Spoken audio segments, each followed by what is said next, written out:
Where are the girls and Beatrice? The girls are upstairs. Lindsay's doing her homework and Ashton's bothering her as usual, and I sent Beatrice home. I didn't expect to see you home. I lost my job.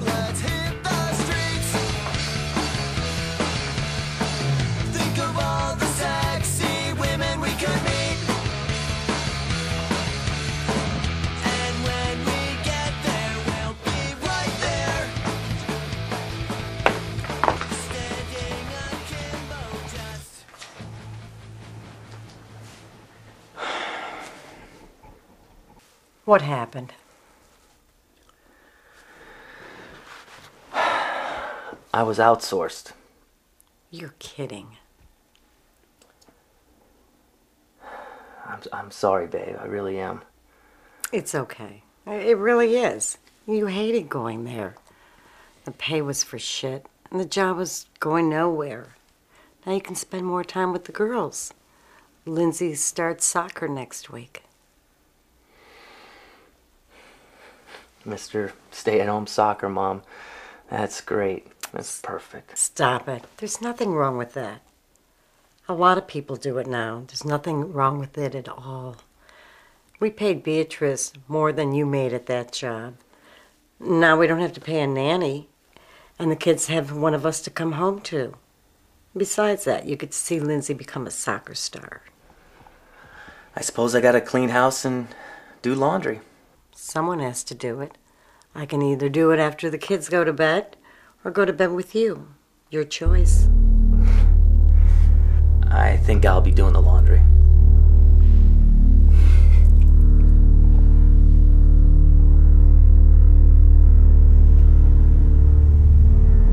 You heard they busted Carl Livermore again today?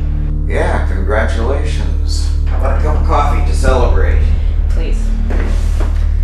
I'm sure you were looking forward to spending your weekend trying to figure out ways of keeping the little prick out of jail. I know I was looking forward to spending my time thinking of new ways to keep him there. I actually thought about going to Tampa this weekend. What, and leave here? You must be kidding. There's something I wanted to read to you, just to see what you thought. Age 2. Most Caucasian young people of Northern European lineage, parentheses, Aryans, feel a very strong sense of entitlement in regards to the wealth and as to the cultural, economic, and political disposition of the nation. This entitlement is based upon the belief that their forefathers brought civilization to the land, subdued the aboriginals, and carved a great society from the wilderness. They then fought and established a society away from European control, defended its borders, and built the greatest nation in the world on the backs of their grandfathers and the generations that followed. It is no wonder that those youths, particularly the males that are cursed with adjunct poverty, are bitter. They are of the mind that their share of the nation's state and its riches have been denied them, or more precisely, stolen from them. This denial is not a result of circumstances, but of an organized conspiracy. That's pretty interesting. Oh, it gets better.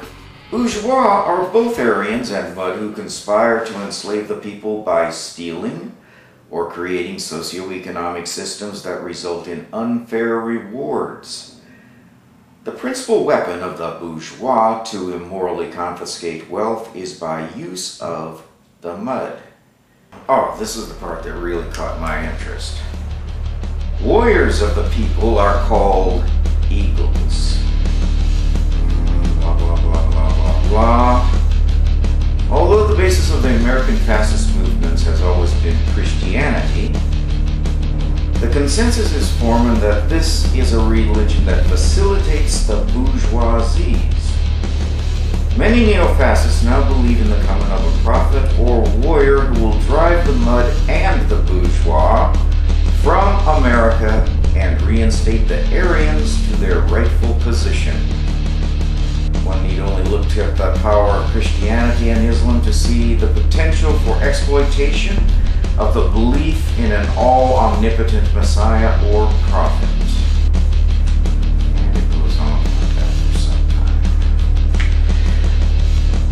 You know, right after Travis Cook was arrested, I questioned him briefly. I asked him why he did it. He said, I am an eagle. It's my nature. It's my destiny.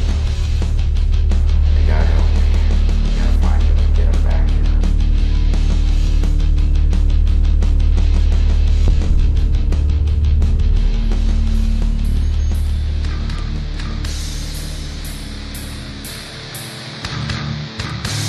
It all started out as fun. Now I'm sorry for what I've done. It's so lonely inside of me. I wish I could make it disappear. Locked inside these chamber walls. All I hear are screams and calls. Are you there or are you fake?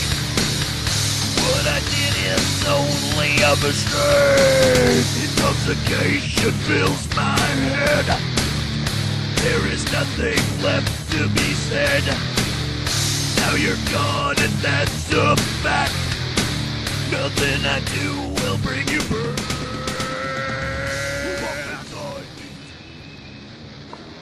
She don't look that bad. Man, she's sick. Real sick. I'm glad you came though. I thought you were gone for about 8 years. You rat on somebody? Nah, I never do that. I'm confused about all this. Yeah, I was a little confused about it myself. Until recently, it all started becoming a lot more clear. You still follow the movement? You mean the white man's movement? AMP, White Workers Brotherhood, and all that bullshit? That's not bullshit. That's some serious stuff. Things gonna happen, man. Look, when I got locked up, at first it was a typical bullshit. But then something different happened. Private attorney comes in. Someone I ain't never seen before. Arranges for me to go to this private rehabilitation school. We live in this house, go to these meetings, run errands, and every now and then we lean on someone that's pissed them off. I live in this house with a bunch of other cons. We're taking these classes in this government facility. We're being taught by Brown Church, man. And I'm thinking, this is pretty fucked up. But, then again, it's better than being inside the joint. Shit has to run deep to pull that off. You think the brown shirts are taking over? I thought maybe that was it. There are groups like us everywhere. Yeah, I heard something about that. I just figured it was bullshit. Yeah, well then this kid shows up. You know, real girly looking fuck. You know, he's got a big mouth and a smart ass. I'm thinking just another punk ass. He talks, but a lot of people just start listening, you know, it's just... Didn't really think much of it. Then I start listening. We talking about Travis Cook. He can write some shit, I'll give him that.